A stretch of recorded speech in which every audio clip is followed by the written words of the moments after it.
rain. We're either prepared for it with an umbrella or raincoat or just get wet. Rarely does it genuinely upset us. But what about when it rains for days and the streets flood so you can't go outside? Or when you realize you can't afford the interest rate on that home you want to purchase? How do you react when your investments plummet in value or you're laid off without severance? These are genuine modern problems that plague us at every turn. Problems that haunt our nights with nightmares and fill our days with despair. But it doesn't have to be this way. We can learn to remain grounded despite all the problems plaguing our society today. This is how to become stoic in the modern world. Stoicism is, of course, an ancient Greek philosophy that aims to take us from being vulnerable to the chaotic nature of the universe, to being calm and indifferent to it. It's a way to fortify yourself for lasting peace of mind. But as with every practice that involves changing your attitude or disposition, work is involved in often sacrifice. The Stoics' work is to recognize what's in our control and what isn't. And the only thing in our control is our reaction to what happens, not the event itself. Obviously, we can influence what happens, but nothing is entirely in our control. Misfortunes are unpredictable and often inevitable. Leading the way. The Stoic philosopher, Zeno of Citium, used an analogy of a dog being tied by a cart to clarify the Stoic position. When a dog is tied to a cart, if it wants to follow, it is pulled and follows, making its spontaneous act coincide with necessity, but if the dog doesn't follow, it'll be compelled. So it is with men too. Even if they don't want to, they will be compelled to follow what is destined. The cart represents anything beyond our control, all the various happenings of the universe. A leash attaches us to this universe. Our options are to run with it, or to resist and be dragged. To become stoic is to run with the cart. Imagine you're at work and your supervisor informs you that the espresso machine you rely on is being removed. Your free daily coffee is suddenly gone. For most of us, this would be pretty devastating. Your reaction here is what's up to you. You have no control whether the machine is there or not. You can either run with the cart by accepting that the change is beyond your control, or wallow in the misery of no more free coffee. You can be dragged. The ultimate goal is to improve upon your inner self, as relying on external things for happiness leaves you at the mercy of a turbulent universe. A universe that is outside your control. Stoic philosophers subscribe to a semi-deterministic worldview, or compatibilism. Everything that happens has a cause, but sometimes we can't control that cause, only the action we take.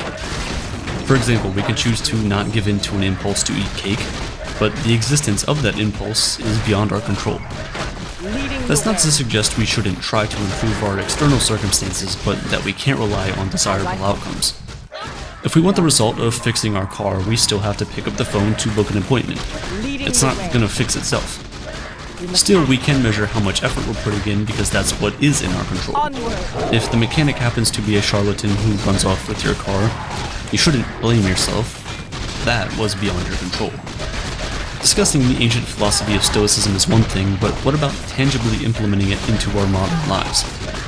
After all, at the time of its conception, Stoicism was for everyone, from slaves to the Emperor of Rome. So why not today? Most of us get caught up in material things and we expect them to bring us joy. We tell ourselves that the next purchase is what will finally make us happy, a new car, the latest smartphone, the expensive watch. When we're unable to get these things because, well, we can't afford them, we feel bad, like the universe is opposed to us being happy and that there's nothing we can do about it. But the truth is that material things only bring temporary happiness. Your car will break down and your phone will eventually freeze up, and even when our possessions still work perfectly, hedonic adaptation steps in, and we start to want something newer and shiny. It's a never-ending cycle. To escape the trap of consumerism, we need to adopt a different attitude towards our purchases and the dopamine hit we get from them. To do this, you can practice what the Stoics call voluntary discomfort. This is when you subject yourself to discomfort in something you typically enjoy. The most common way people do this is by taking a cold shower instead of a warm one. But you could also hold onto your new phone until it's no longer usable. Suffer through the cracks and lags and let each new phone launch pass you by. If that's too much, start small. Next time you go to the bathroom, leave your phone on your nightstand or your desk or wherever. Sit with your thoughts on the toilet instead of trying to amuse or torture yourself by doomscrolling. Driving somewhere on a hot day, roll up the windows and drive with the AC off. Or better yet, walk. Marcus Aurelius, Emperor of Rome, was a practitioner of Stoic philosophy. He ruled the empire from 161 CE until his death in 180 CE, and was widely considered a great philosopher king, although that may be a historical exaggeration.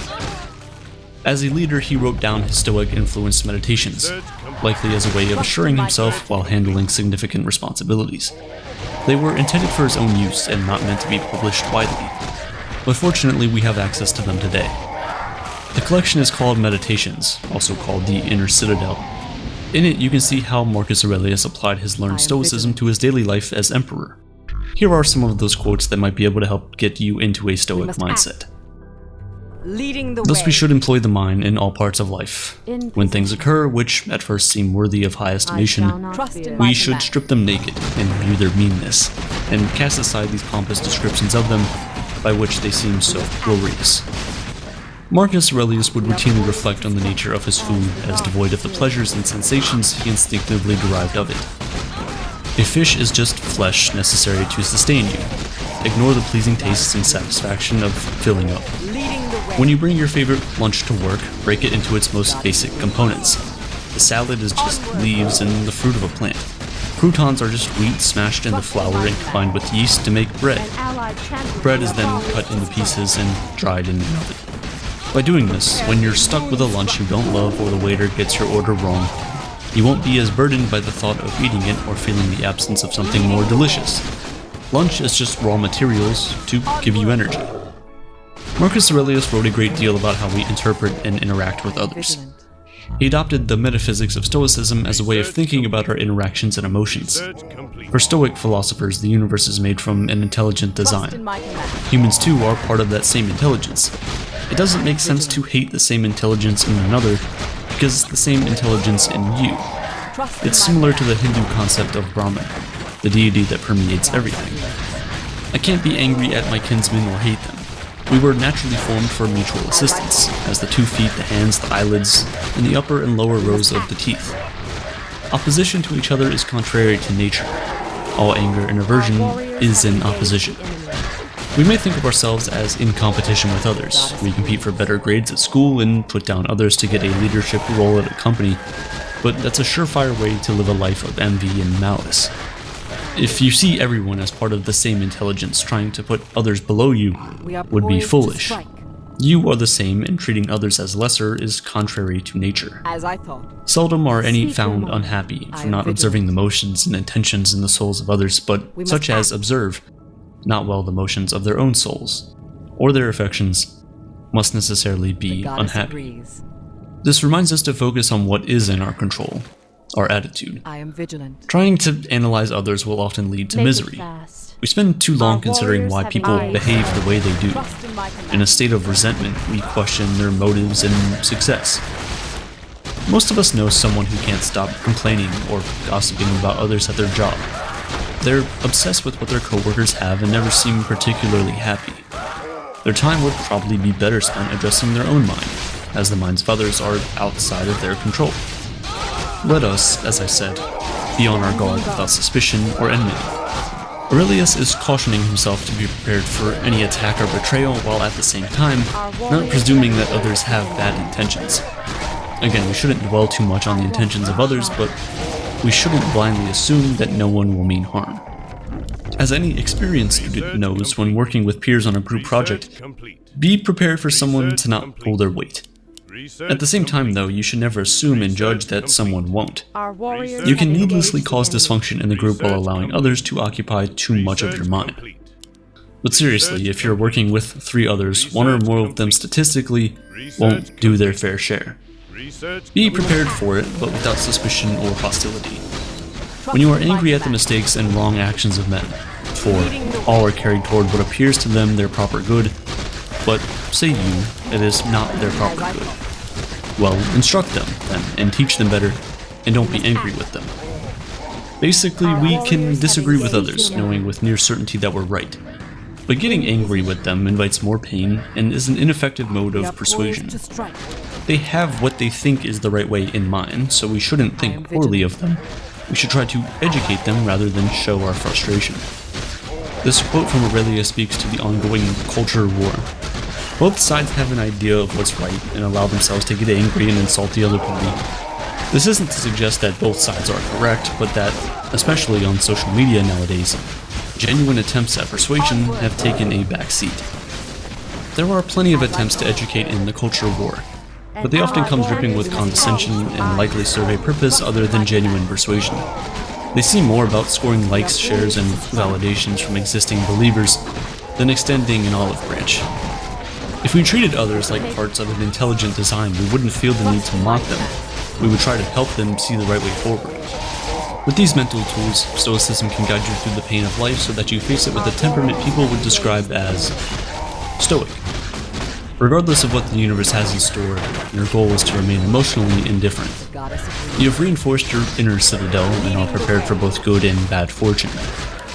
Now, Stoicism isn't a philosophy to take ourselves off the hook for the problems we can influence, but it does acknowledge that so much is beyond our individual control. We can only judge ourselves based on our effort. If we consider the world's biggest problems, the solutions are far out of reach for the average person. We can only do our part, make moves where we can, and judge our efforts. We can only change what is in our control. If you're wondering why bother with any of this when the universe itself doesn't make sense, click the video on your screen right now to understand the philosophy of absurdism. Life is meaningless.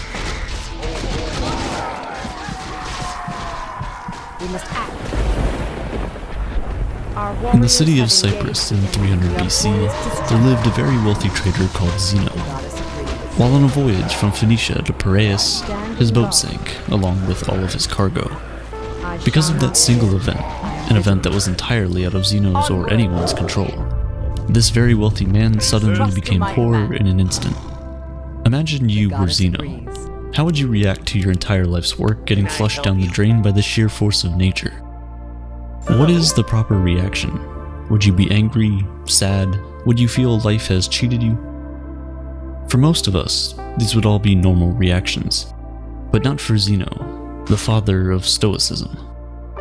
One small change lasts an eternity, and one small reframing of your mindset can cascade into larger and more impactful changes later down the line. The core of Stoicism is the very definition of acceptance and indifference. After reading the works of Socrates and other great philosophers, Zeno created and taught Stoicism. According to Zeno, although we don't have much control over what happens to us, we do have control of how it affects us, and we must use this control to great effect. Rather than crying over spilled milk, or in this case, drowned goods, Zeno focused on maintaining his composure over the situation, remaining calm and neutral, despite his predicament. Today, people inadvertently view Stoics as people who cannot be broken, people who don't often linger to the emotional extremes, going through things like fits of rage or bouts of anxiety. But the original idea behind Stoicism was much more than that. Rather than just a way to describe people who are unemotional, Stoicism was a way to view, describe, and understand the world. It was a way of life, and that way of life has lasted for centuries. Stoic philosophy can be applied to situations today the same way it was applied thousands of years ago, and its benefits are just as impactful. Stoicism allows us to process these negative emotions from negative experiences, and turn them into the thoughts that give us a unique perspective of the world.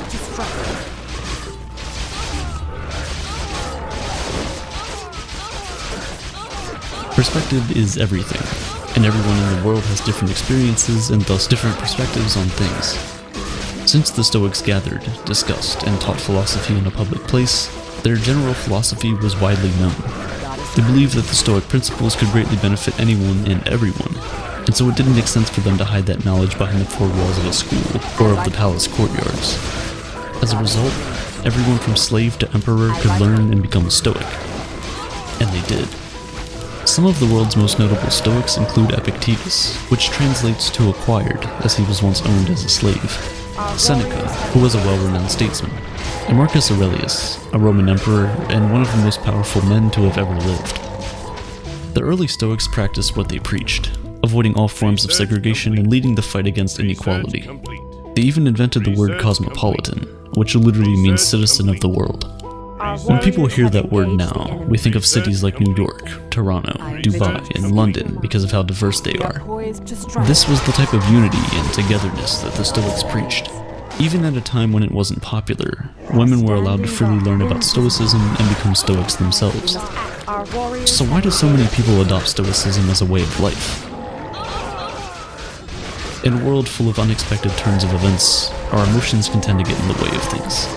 In reality, we don't really get sad because bad things happen to us. We get sad because unexpected bad things happen to us. Rain is a good thing. It helps to water our plants, provides water for livestock, and keeps the temperature cool and humid. But the truth is, when that dark cloud catches you outside without an umbrella, it's never a good experience. So why don't we start crying once it starts to rain? It's because although the situation is bad, we've learned to expect rain. It's something that is unavoidable. We can't control the weather. Although it sucks, the rain passes and the light returns. Stoicism teaches us that, in the same way, we should expect that everything bad that can happen will happen. Picture the worst outcome, and be content knowing it could happen. One of the Stoic exercises is known as voluntary discomfort, an exercise aimed at increasing feelings of gratitude. Sleep on the floor of your kitchen, taking cold showers when you normally take hot ones, eat nothing but potatoes for a few days, things like this. This exercise helps you to understand that no matter how hard it gets, you'll still survive and potentially thrive if your mindset is right. By being able to withstand these uncomfortable situations, we indirectly prepare our mental for future misfortunes. With the current state of the world where advertisements are constantly being shoved down our throats, we're made to believe that if we don't have the next best thing, look a certain way, or make a certain amount of money, that we will never be happy. This message is more important now than ever. We enter the world not knowing much of anything. We grow up being taught things at home, in school, and by observing the world for ourselves. The thing is, a lot of times, all three of these sources of knowledge teach us in different ways. The question is, do we need to internalize all of this knowledge? If we do, we could unknowingly be setting unrealistic expectations for our lives, leaving us ultimately disappointed and unsatisfied in the end. That's no way to live.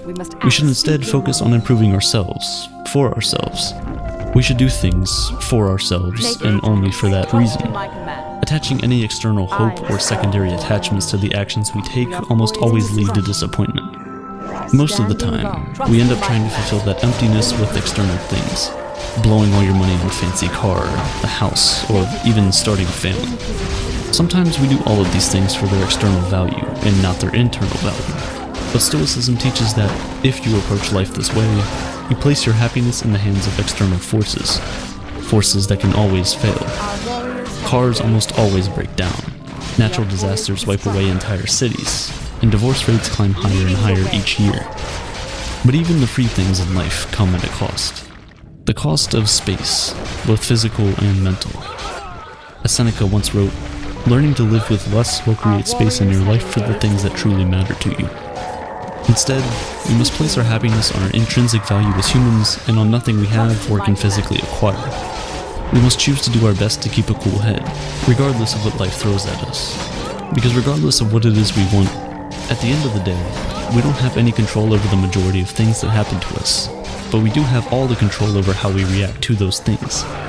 That is the dichotomy of control, the most important principle in Stoic philosophy.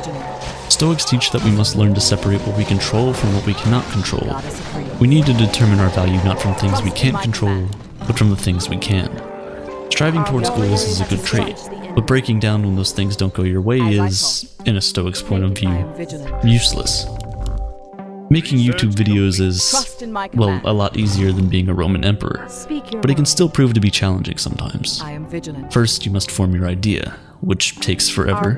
Then research that idea, scrap it because it sucks, start over, script the video, create the video, edit it, make the title, thumbnail, and everything else before you hit upload. Everything up until the point where you click upload is all up to you. However, once you click that upload button, the power shifts to the YouTube algorithm. Still, a lot of people judge the success of their YouTube channel or Instagram account based on how many views and subscribers or followers they have, metrics of which, for the most part, are beyond your control. Stoics teach that instead, you should judge the success of your work based on the amount of effort you put in, and not on the outcome of your external hopes. trust the process. Think about a person who has been working hard at their job for the past 6 months. He now feels he deserves a promotion, and so he walks up to his boss with his performance report. The boss says thanks, doesn't grant him the promotion, and he goes home thinking he must suck at his job.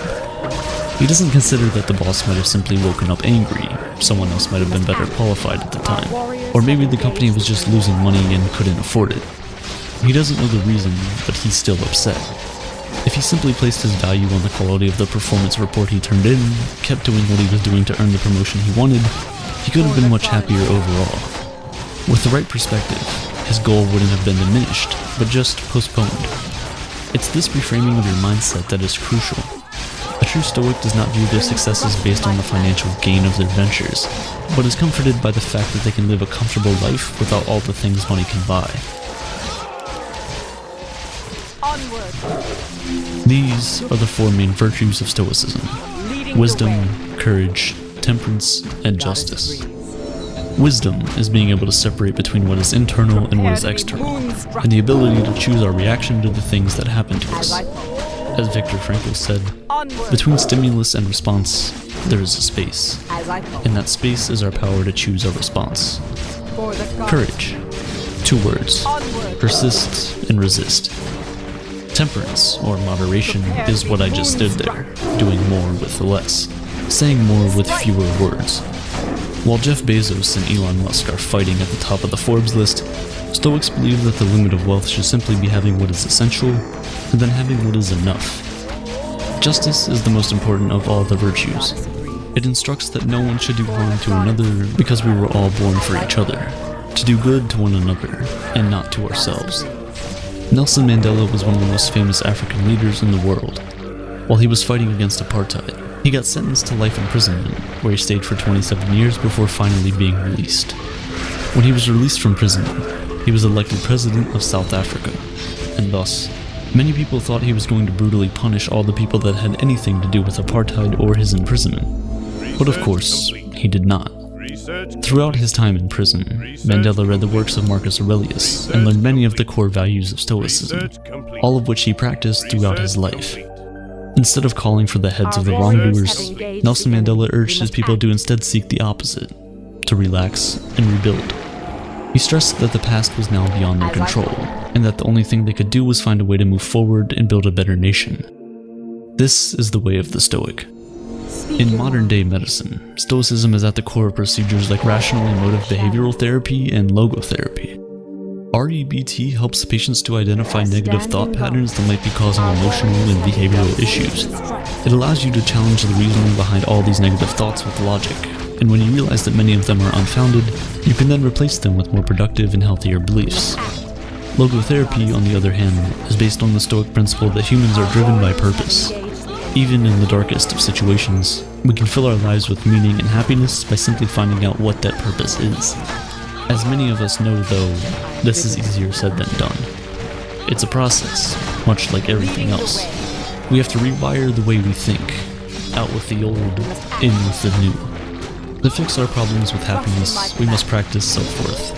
By redirecting our definition of value to the things that we can control, we can stop getting fixated on the things we cannot control, and overall, we can lead a much happier and more fulfilling life.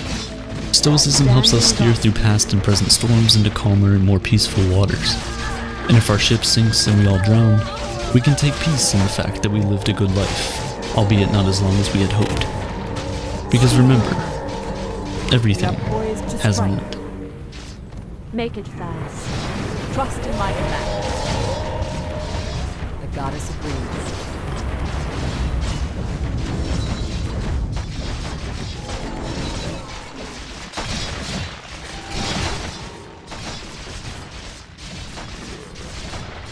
I am vigilant. I made my first video on this channel in July 2017, after months of going back and forth on whether or not I actually wanted to create a YouTube channel. What would people think? What if people hate the videos and tell me that I don't know what I'm talking about?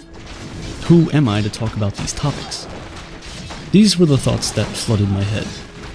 If you've ever been in a situation where you have to start something or give a presentation in front of a group of people, then I'm sure you've had a similar emotion. It's the fear of being judged. the fear that keeps us in chains and holds us bound from achieving our true potential. To understand why we care so much about what others think about us, we have to go back to the beginning of human history. Man, like many other animals, evolved to be social. Our survival was dependent on close-knit communities, tribes, and clans. We would hunt together, make shelter, and protect one another from predators should they dare strike. Being together made us thrive. So, at the time, being cast out of the clan almost always meant death. Without the technologies we have today, making shelter, hunting, and protecting yourself from wildlife was almost impossible for one person to do alone. Sadly, even now that our society has evolved to a point where we no longer have to worry about predators, and we have the tools and resources to provide food, clothing, and shelter for ourselves, the need to be part of a group still has been maladapted to our current reality.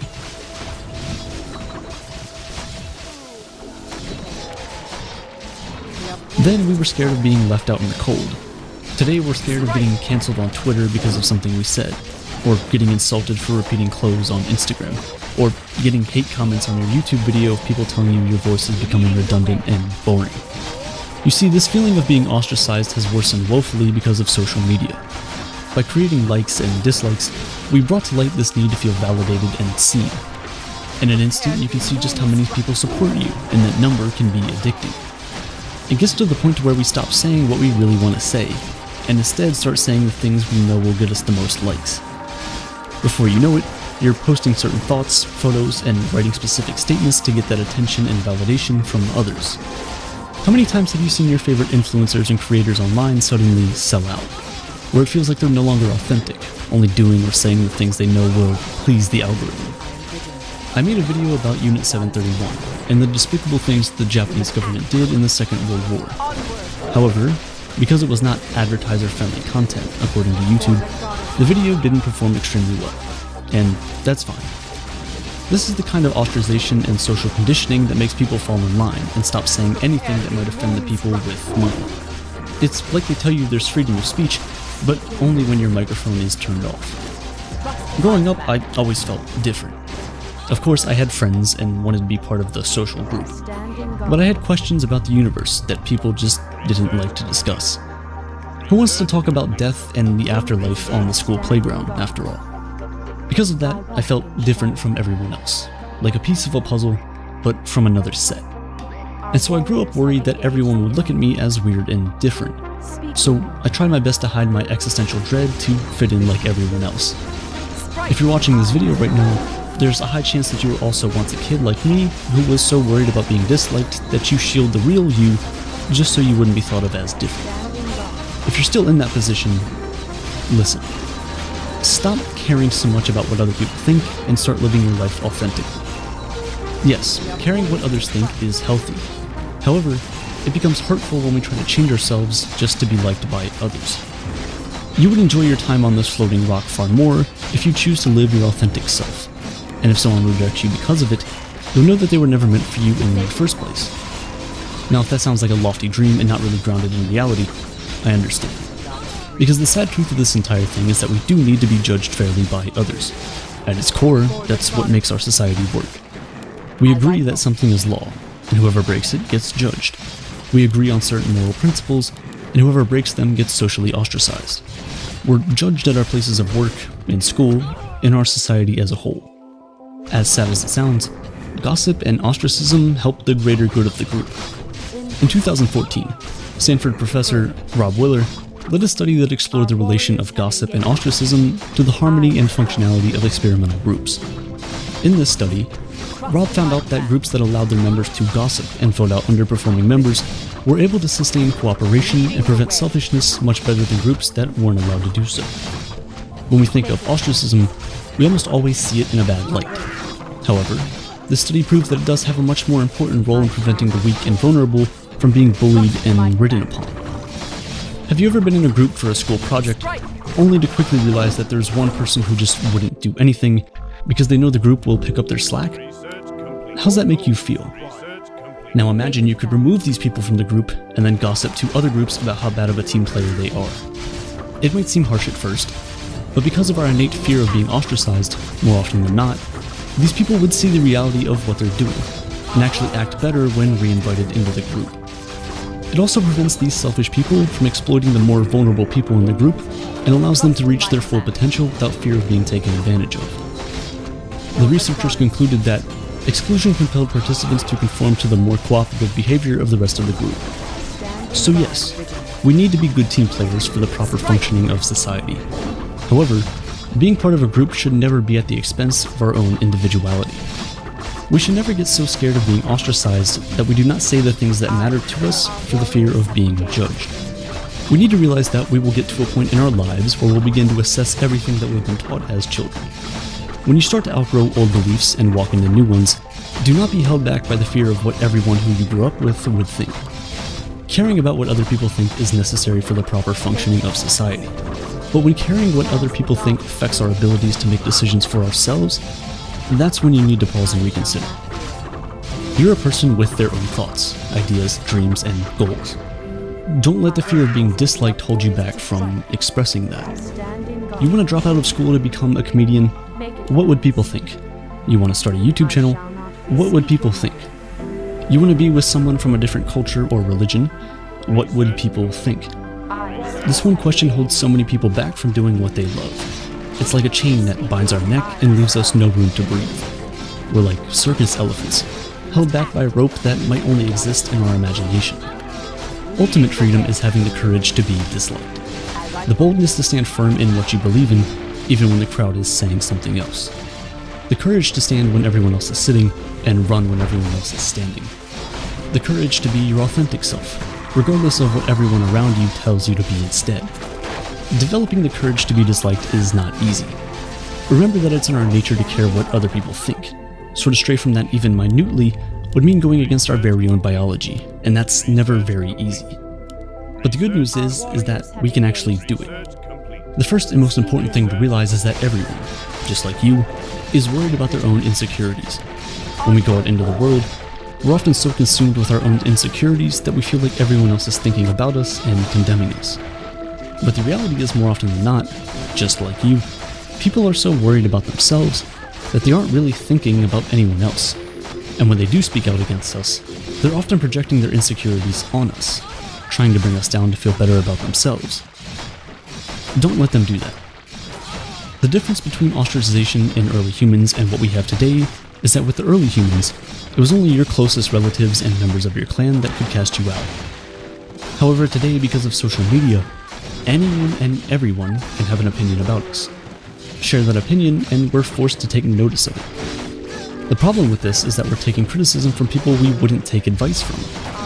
Think about it. If you wouldn't let this stranger into your house for fear of invading your privacy, why would you let them into your head, the most private place of all? Sometimes the people judging you and not letting you live your true potential aren't strangers. They're childhood friends and relatives. When that's the case, we need to remind ourselves that the consequences of living outside the group is not as sinister as it used to be. You have the tools and resources to thrive away from your primary group. And in fact, you can find another group to join, one that would accept you for who you are, and not try to force you into being something you're not. I know I've said some negative things about social media in this video and many others, but there are some positives as well. In this scenario where you no longer feel part of the group you were born into or grew up in, the internet offers you a community of people who are willing to accept you from all over the world. You just have to take the time to find them. Lao Tzu wrote in Tao Te Ching, "Care about people's approval, and you will be their prisoner." The courage to be disliked is the key that opens the prison doors and sets you free to be the person you've always wanted to be. Trust in my command. In the year 165 CE, a black wave of death rose from the east and quickly spread across the globe faster than anyone could have ever imagined. They called it the Antonine Plague, after the reigning Roman emperor at the time, Caesar Marcus Aurelius Antoninus Augustus. Lasting throughout the time of his rule, this plague claimed upwards of 18 million lives and nearly destroyed the Roman Empire that entire armies could barely scathe. But it didn't. Under Marcus Aurelius' rule, the empire thrived despite the economic crises, the numerous invasions, and the grueling pandemic. It is precisely during times of distress that true leaders are tested, and the Caesar rose to the occasion every single time. Aurelius was a philosopher before anything else. Regarded as the last of the 5 good emperors of ancient Rome, a term coined by Niccolò Machiavelli in the 15th century. It was his Stoic philosophy that differentiated him from his predecessors. During the plague, he set his ego aside and broke the mold, surrounding himself with talented and experienced public servants instead of aristocrats and nobles. He listened to advice and empowered those around him to make decisions. He hired the best physicians to lead the battle against the disease decimating Roman populations, and to give him the opportunity to focus on the growing economic crisis. He cancelled debts, sold imperial effects and possessions, and confiscated capital from Rome's upper class to keep the economy afloat. At a time when fear infiltrated the empire, Marcus practiced self-control and inspired his people to remain calm. As if things couldn't get any worse, late in his reign, Marcus received news that an old friend and former general, Avidius Cassius, had staged a rebellion and declared himself Caesar, in an attempt to overthrow him. Marcus's response was unusual considering the circumstances, but as disciplined and stoic as he was ever known to be. Instead of getting angry and immediately setting out to destroy the men that threatened the empire, his family, and his legacy, Marcus waited to give the defector a chance to come to his senses. When he did not, Marcus demanded that Cassius be captured, but not kill him. In true Stoic fashion, he said concerning the matter, "Forgive a man who has wronged one, to remain a friend to one who has transgressed friendship, to continue faithful to one who has broken faith." The last of the 5 good emperors was a student of Stoic philosophy. He was greatly influenced by the writings of Seneca and Epictetus, as evident from his personal reflections during campaigning and administration. He didn't get angry, he didn't allow his emotions to guide his judgments, and he didn't despise his enemy. He acted firmly and justly, a posture that calmed an already nervous empire in times of extreme tensions. Stoicism provided Marcus Aurelius with a guideline to use when facing the stress of life, and as the leader of the most powerful empire in history, you know that his stressors were plenty. This guideline was compiled into Meditations, Marcus Aurelius' personal diaries, the private thoughts of the world's most powerful man giving advice on how to be wise in our decisions, just in our judgments, brave in our actions, temperate in all of our doings, to practice self-control, discipline, and modesty. In short, Meditations is a timeless piece of Stoic philosophy that is as relevant today as it was in the ancient days of Rome. It is a guide to the key principles of Stoicism from the philosopher king himself. One of the most prominent principles of Stoicism that Marcus Aurelius continually reiterates in this piece of literature revolves around the dichotomy of control. Despite all of his power, the Caesar of Rome constantly reminded himself that he couldn't control all that happened around him, but he could always control how he responded to those things. Flowing from this concept, there are 5 key and profound lessons we can learn from Marcus's Meditations that are a testament to the practicality of Stoicism as a philosophy. And by understanding these lessons, we can lead healthier and more fulfilling lives, even millennia after Aurelius' reign.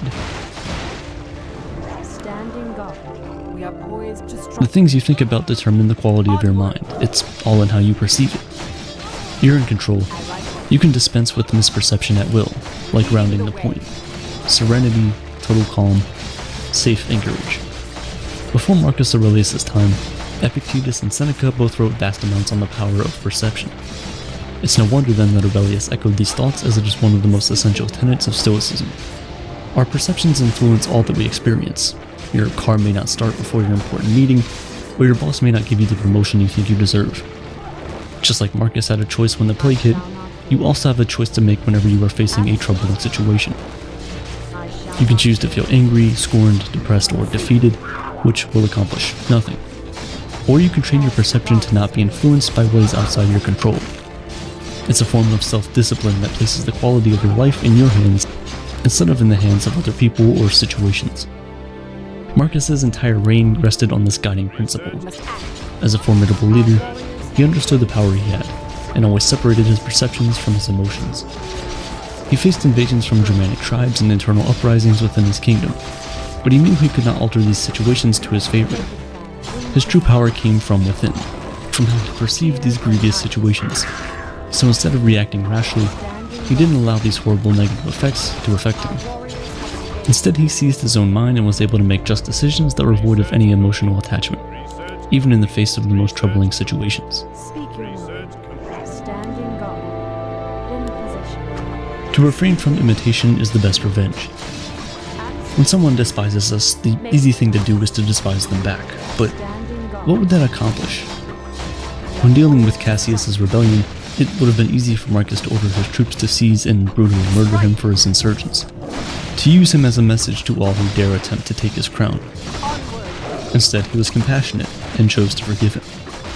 People will never meet our expectations, so instead of letting their behavior evoke our emotions, it's more prudent to resort back to what is in our control, which is being virtuous, a better stoic, and a better human.